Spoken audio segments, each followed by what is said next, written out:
Welcome again to another week of my pastor's comments. Today we're going to be looking at Psalm 57. And Psalm 57, it describes God as a sanctuary, as a refuge in times of trouble.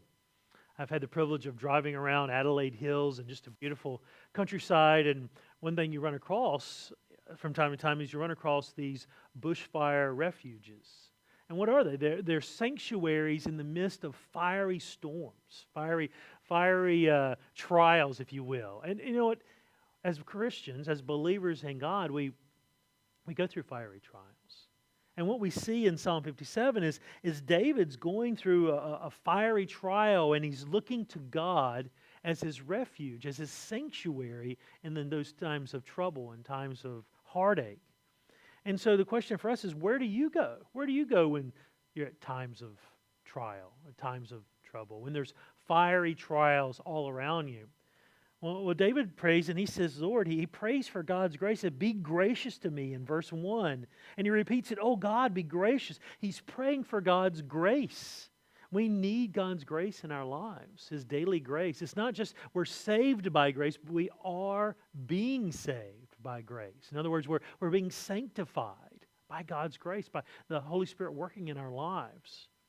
All right, so you want to remember that when we're going through times of trial, we can take refuge, just like David, in the shadow of God's wings. God is a picture of a mother hen with her chicks, hiding her chicks and keeping her chicks safe.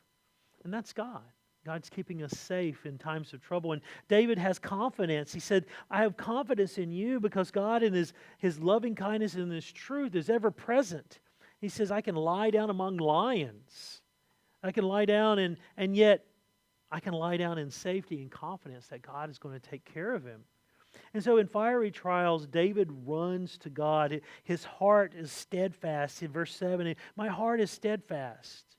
We can say that. We can say, my heart is steadfast. In other words, David can trust and be confident in God, knowing His love is there.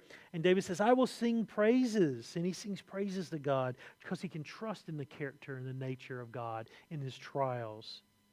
David ultimately says that how he responds and how we respond, brethren, in trials is a great witness. He says, your loving kindness is great into the heavens. You be exalted. And he says, I will sing praises to you, in verse 9, among the nations. Our witness, how we respond to trials, how we trust in God is a witness, is a testimony to God and His glorious truth, His glorious love for us, brethren. Endure in trials, knowing that God is your sanctuary, God is your refuge. God bless.